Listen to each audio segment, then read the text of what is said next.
more coffee and it's gone. That happens to me a lot. Pick it up and you're like, dang it, I already drank this. That does happen to me regularly. That's why I'm having a decaf right now because it's my second one. Nice. Okay. You want to start? Oh, yeah. Okay. Okay. Start. Okay. Hey, Jabbers. Welcome back to another episode. Today, we thought it's been a while since Kari and I just chit-chatted with you guys and told you kind of what's going on in our lives, our businesses. It's the end. Well, we're already done Q1. We're into Q2. So I think it's important for us to just do a little check-in with you and see how everything's going. But before we get into that, don't forget that coming up in just about a week, if you're listening to this episode, I was just going to say this is going to be after. Yeah, when is this? This will be next week, so it'll be over. Oh, it will be over? Yeah, unless I could do this week instead. No, because we mentioned, I think, in the other... Oh, no, we didn't mention our Hot Topics one next week. So, okay. Yeah, you can... I'll edit this one for our Thursday. Okay, and it's April 20th through the 24th, right? Okay. Yeah. Okay. All right, go ahead. But before we get too deep into this, I want you to remember that the Wedding Summit series is coming right up April 20th through the 24th. And you guys, it's a free online summit. So you have to go. It's all about AI and tech, which is like what hotter topic is being talked about online in the wedding industry than AI and tech. So don't forget to join. It's again, free ticket down in our description below. We will see you there. Oh, I was like, should we roll it? I guess I could lead into, okay, let me ask you. Okay. I'll ask you some things. Okay. I'm nervous. Okay, go ahead. Okay. So anyway, Kari, tell us everything that's happening with you right now. I mean, that's such a broad question, but I feel like you and I have these voice memos all week long about things, but our listeners, our jabbers, our ride or die jabbers do not know what's going on in your life. Oh, I hope we have some ride or die jabbers. That'd be great. Well, Gabby, I don't even know if I know what's going on in my life sometimes. Well, I'm 30 weeks pregnant, so I will have a baby in about 2 months, which is crazy. Your second? Really? Yeah, my second. This has gone by fast. It'll be 2 under 2, right? Yeah, yes. Oh my gosh. I feel like only for a couple months. People write novels about this situation. Yes. I'm in a weird spot. I have one wedding coming up in 2 weeks, and I don't really have anything on my calendar for the rest of the year right now. I've been getting some inquiries, but I again am finding myself in this like I'm higher priced than what people want to pay for, and I don't like my prices really haven't changed in the last like 2 years, so I'm not really sure like if it's just like everything we've talked about, right? Economy, Gen Z is getting married, people are changing what they're spending money on. I'm not really sure. So I'm kind of been like figuring that out. I did revamp my website a little bit. I've added like digital downloads that I've created. I have like our podcast info up on there that I offer consults, like hourly consults, and then still my planning stuff. One thing that's been interesting though is I've looked at my Google Analytics, and for some reason my numbers are super high from Singapore and like China, and I don't understand. I think maybe a lot of it might be Pinterest traffic of people just like finding blog posts and stuff. But I had like put it all in chat, and it was like, you have good traffic. It's just like not the right traffic. So I thought that was really interesting that my traffic is like China. That's so random. What's driving that?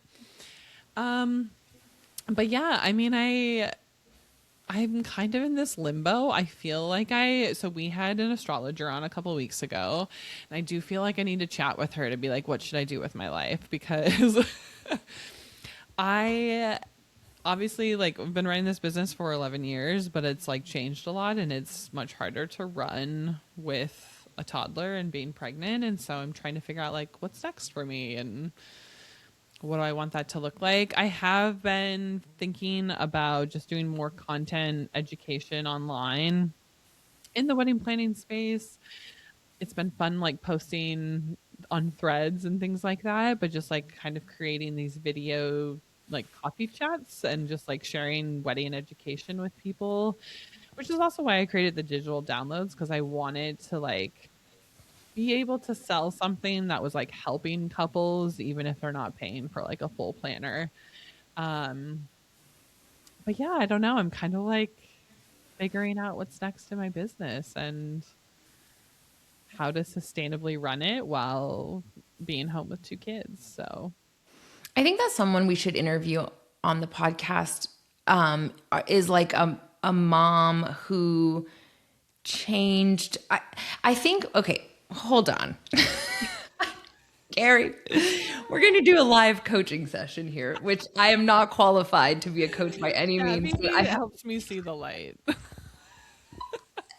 But I have questions. I have questions because I've been there a million times.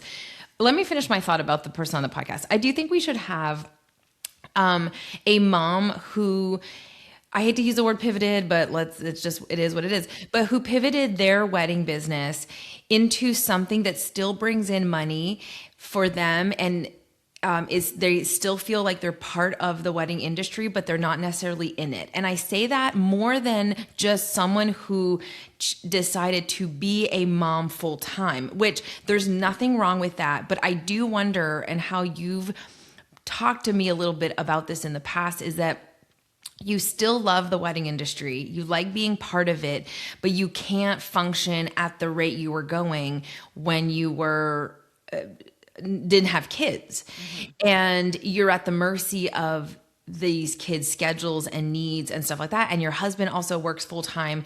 And so, yeah, you can't run your business the way it's been run before. So what do you do? And my first question to you is, do you like the idea of having a team?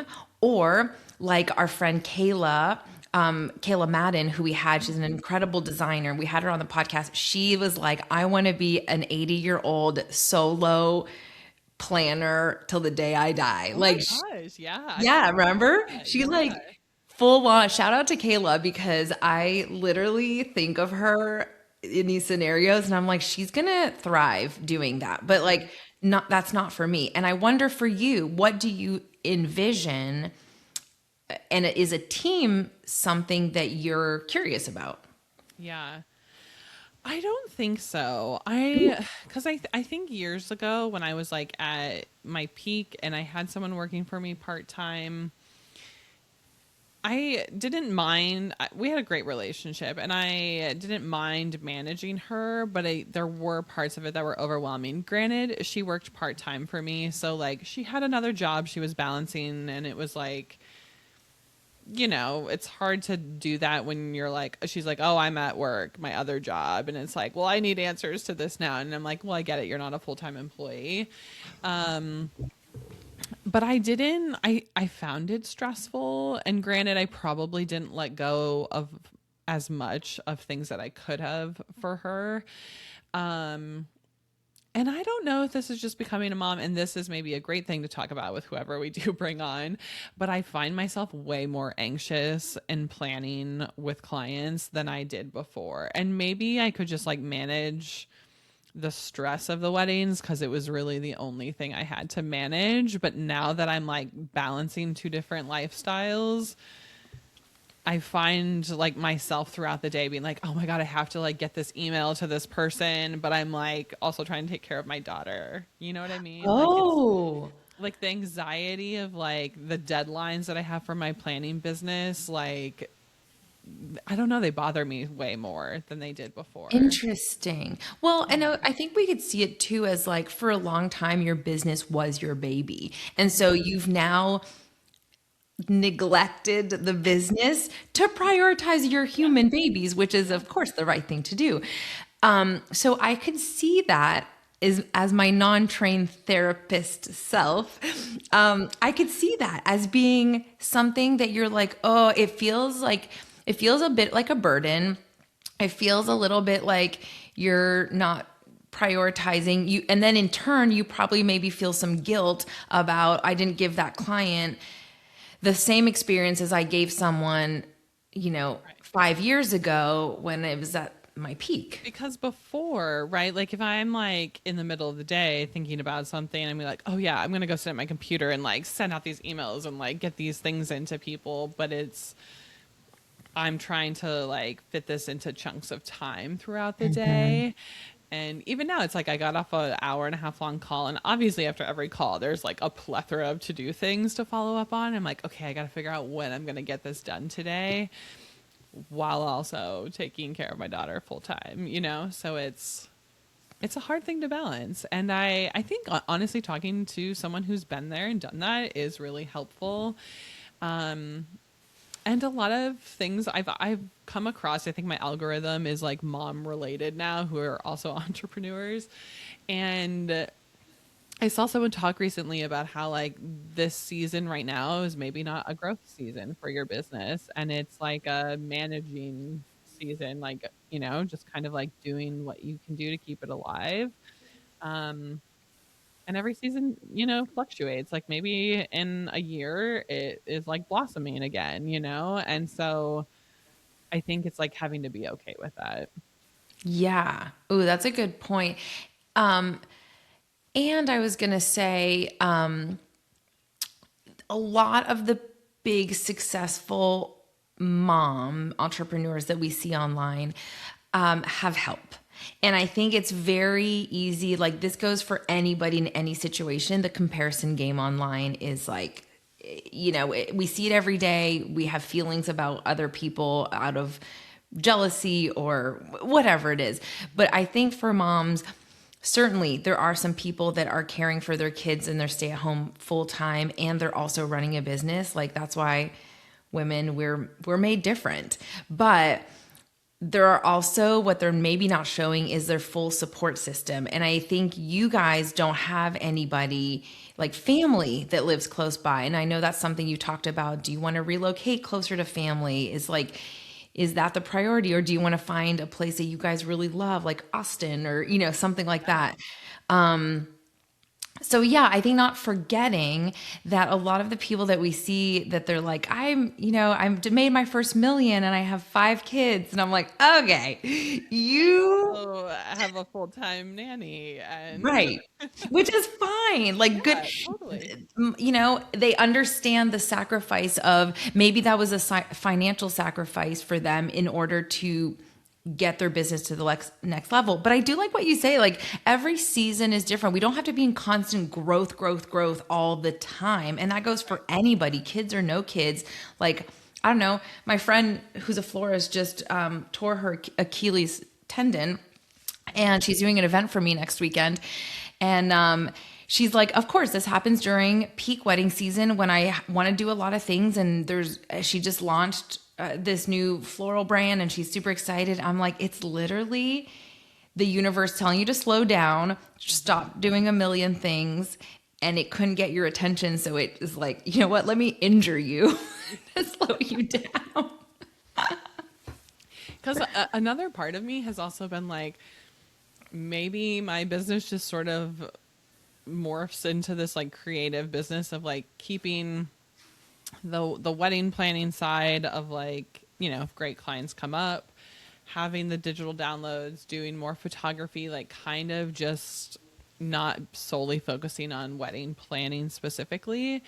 I mean, you and I talk about this all the time. We have so many like ideas. Sometimes I'm like, let's shut this down and start a whole new business from scratch. That sounds more fun.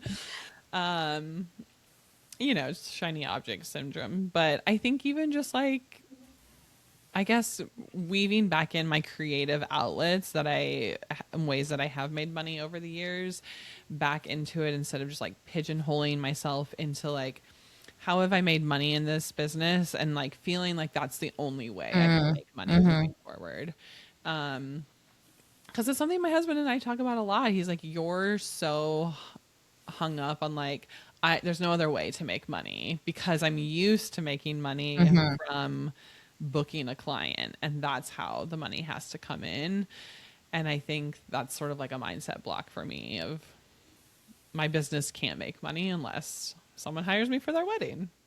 Yeah. And it might be, you might discover something that's completely unrelated to weddings in that industry that you enjoy doing. And it's more of a creative project that brings in a little bit of money. And then if you get a dream client on the wedding side, like the website still exists, people can Right. still inquire, but you may only want 3 a year, you know? And then you have this other part that fuels your cup for a couple years until the kids go to school, or, you know, Yeah. all these things are possible. They're like, that's the cool thing is we don't have to all do it one way. We can do it But then any way you sometimes want. it's exciting to be like, what if Yeah. I don't do this anymore and I'm just, like you figure out a different career or a thing that excites you. And Yeah. I think we talked about this a while ago, but it's like so many people and people that we've interviewed, right? Like they've pivoted their career path so much. And I think we get so stuck in like, well, I've been doing this for so long. I have to stay on this path. Yeah. Yeah. Well, I'm excited to hear about- what happens to you. Thanks. Me too. What about you, Gabby? Give us an update where you're at. Well, okay. So I'm trying to think last time we had kind of a heart to heart. It must have been last year on the podcast. But essentially what I did, so you guys all remember my big kind of crash, we'll say, of 2024, where I was negative on my P&L. I lost my team at the time. Everyone left, and it was a kind of a financial mess. It was an emotional mess of all sorts. And I had to work, like 2025, I rebuilt. So I started working, as you all know, with my coach, Ashley from the Abundance Group. I will link her stuff below because she was a lifesaver, honestly, just like picked me up and held me until I got to the top. Yeah. But yeah, I really needed her. And I rebuilt and simplified. And I think I went back to basics on packages for a long time. You know, Kari, I was doing also, you only do full service, and I went there. I went to full service only and like multi-day. But then at some point I started offering wedding management and partial again, just because I was in a new city. I needed to build the Nashville is not like LA, where there is a little bit more of a sticker shock on some of my prices, but it's getting better. Like I'm 6 years into it now. And so people are realizing that's the cost of weddings in general. So anyway, there's a select few places I do offer like smaller packages, but I wasn't going to be the one doing 20, 30 weddings a year. So I decided for my 2026 season that I was just going to do my top 5 events. And I say events because I really like the idea of doing brand events or like cool corporate things. And I booked 8 for myself. But it's because I couldn't say no. Like there were some that I was so excited about that I was like, okay. Yeah. So, and then the team has, I think maybe 20 or something like that. Okay. And so that was really exciting. I think the big thing of this was like, I had a brand new team. Everyone was fresh. They were young. They're excited. It re-energized me again. We're making a profit, we're paying our bills, you know? And so I just kind of like, revamped.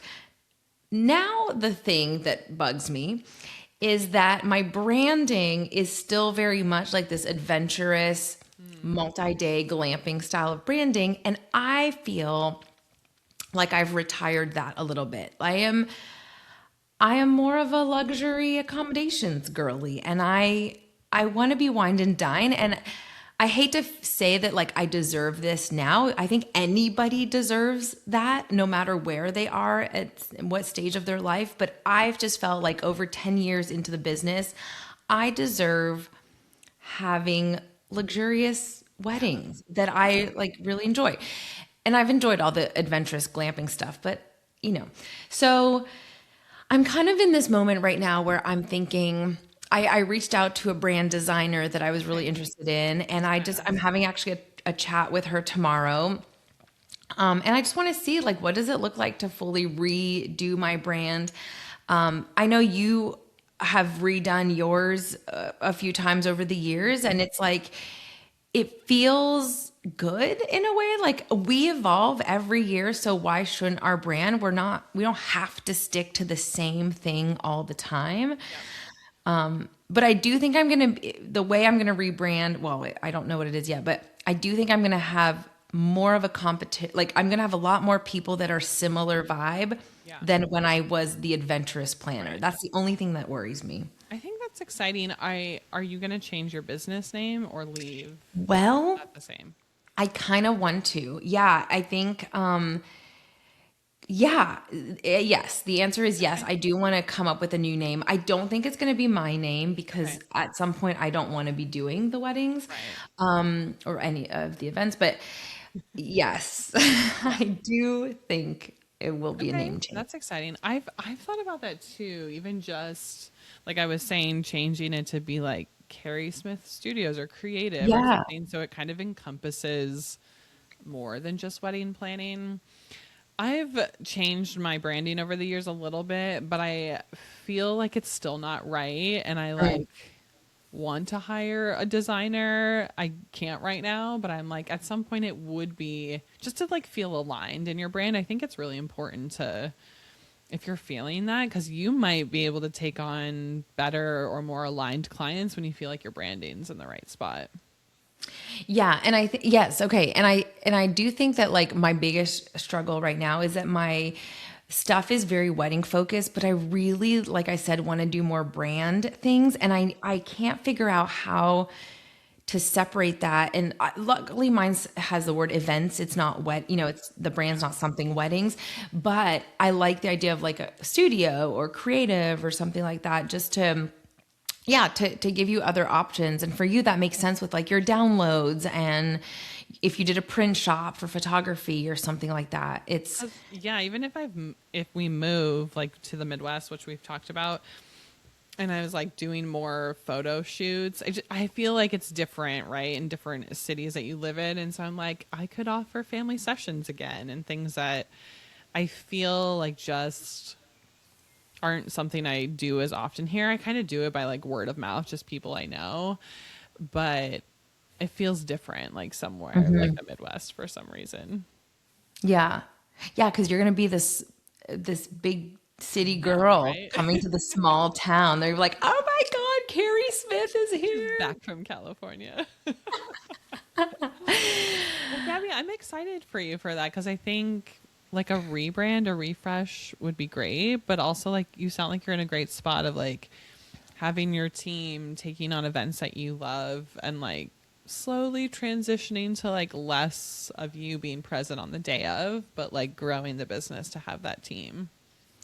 Yeah. Yeah. And I think so like with my free time, which it's not because I'm not doing the physical events that I have more free time, because I will be honest, and this is probably what you don't want, the part that you don't like about having a team is that you do have to manage that team. So there are like weekly meetings with them. There's double checking a couple, layouts because you were the one that worked there a million times and supporting them. And I do want them to be very independent. I am so not a micromanager, but my fault is that sometimes I can let people fly and they're not ready and they need me more.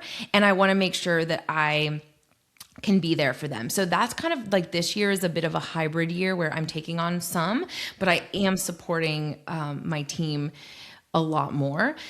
And then the other part of like my quote unquote free time is really like pouring more into my YouTube channel. You guys know that I do like, I have a YouTube channel. I teach other wedding planners how to start and grow their business. And I would say like from year 1 to 3. After that, I tell people like, you need to go talk to Ashley from the Abundance Group. Cause like now you're ready to make big money.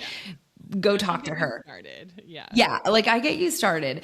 And it's been really fun because I have a membership over there where I do like members only videos. And, for the first few months, no members. And I was like, it's okay. Like one day they'll come. And now I have 16 members. That's like, amazing. I know. I'm like so happy. So I like post content just for them. Sometimes I do reels just for them. And I've really been enjoying that platform. And it feels like another community, you know, and it's so fun to see how excited they are about starting their wedding planning or event planning business. Whereas like we sometimes, when we talk with other planners, we talk about how this bothered us, or, oh, the industry is like this now. But for them, they're coming into this bright-eyed, bushy-tailed. They're so excited. They can't wait to learn. And I'm like, That. how fun for Fun. them. Yeah. I also love that you're like thriving in that because KJ told Gabby that she's like very much an educator and like person who wants to share their knowledge and teach people. And I find that so true. I feel like you thrive in that space. I do think I could be a really good cult leader. Like I think I could How are really I could convince people. So beware. I love that. Also, I think it's funny that you're like letting people fly before they're ready, and I'm probably more of a micromanager. So it's like we got to meet in the middle somewhere. Oh, for sure. Yeah, you're right, both need to be balanced out in the middle. And so like that's like for me, I need to really do more processes. And so I've been recording a lot of Loom videos, and I've been being like, okay, you can find out the steps here. And I have to not be afraid to speak up when something's not done the way I want it to be done. And that's where I struggle a little bit, because sometimes I'm like, well, that does work if they want to do it that way. But then I have all these systems that I created. And if they didn't use the timeline that I had built for Right. us, it defeats the point, and it doesn't create that togetherness as a team. Like I really want us to use, but I am open to feedback. Like if they're saying, hey, love this timeline, but like this part, it's really not intuitive. I'm like, okay, Right. I see what you mean. So yeah, I just have to speak up a little bit more. Yeah. I think, yeah, that's probably key as the person expanding your business. It's like you're not just their friend, even though we feel like we are, but it's like I have to say what I want to say. And like if they're not doing something that you're happy about, you have to change it. But like you said, I think it's important that you're open to the feedback, but you're also like, this is how I want it done type of thing. Yeah. Yeah. Yeah. The friend part you brought up, that's what was so hard about my previous years, but that is really hard how do you, like when you had your team, how was it for you to navigate, like when that person would say, oh, I can't get to that till tonight. And you are like, well, you are an employee. You're not a contractor. You are part-time, but that's so hard. We can't force them Right. really. Can I we? mean, I feel like at the time I tried to make it as urgent as possible, which I feel like she really always stepped up and would get it to me like later, but she like had a serving job, so it's not like she could just like step away to be like, "Oh, I'll go take care of that." So there was like a little of learning to be flexible. I also think at the time I was like, I need to know your schedule for the week Yes. ahead of time, so we kind of implemented more of like I knew when she was available versus like just sort of I never knew what her other schedule was. That way I could plan around when I would email her and know when she was available. So that did help a little bit, but it's hard. It's hard to navigate. I think maybe because I'm a little bit more of a micromanager, which I discovered in having team members, was that I didn't like being that way, but it was like hard for me to figure out how to let go of certain things because I wanted it done a specific way. That's But fair. she really did like I felt like she was my right hand person and like really knew how I would handle stuff. So she got to this level of like I trusted her to handle things. But it was a good learning lesson for myself of like, ooh, maybe I'm not a good manager or I don't like managing and I didn't want that, you know? Well, and it's not like we're born with a manual on how to manage, like, and even a household, how you are in your household. I mean, my husband would say I nag, but I disagree. I just think he does it wrong. That's constructive feedback. Yeah. But I do feel like I'm very different with my team than I am with my husband, Yeah. maybe. There's a more of a comfortable level to Yeah. I wouldn't say nag is maybe the good word. No, Come on, no. Chris. Yeah, Chris, nagging is not it. That's Um, fair. Yeah, Well, no, it's fun to do a little check-in on each yeah. other and see where we're at with everything. And I think like podcast wise, I Kari and I always message back and forth about things we want to do on the podcast and what we want to talk about. And I've been loving these weekly episodes. I think it's been fun to add more content. Obviously, it's a lot of work for Kari because she does all of the editing. So, But it's been fun. I think, we're slowly growing, and I think you and I are kind of in a busy season of life, in a space where we're like kind of just having fun right now, and not like we're trying to grow and monetize, but I think also like we're just trying to build community and have fun sharing content right now, and hopefully something emerges from that. But yeah. I think for Gabby and I, there's no pressure. We're like, if we get it done, we get it done. If we don't, y'all are still here, hopefully.